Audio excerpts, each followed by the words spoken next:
Ka ardhur kjo pyetja, shpresoj që të kapet, e parë.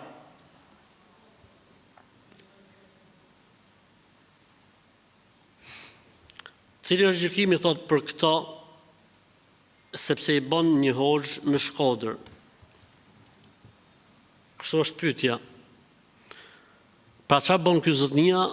Ka libra të vjetër, e grisin nga i faqe për ditë, edhe o arras njerëzve si nuska.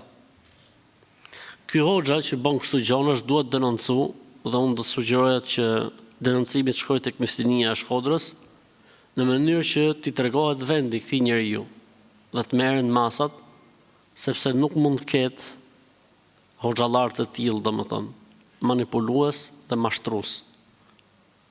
Këta janë njerëz që abuzojnë me ignorancën e popullit, edhe domethënë lozin.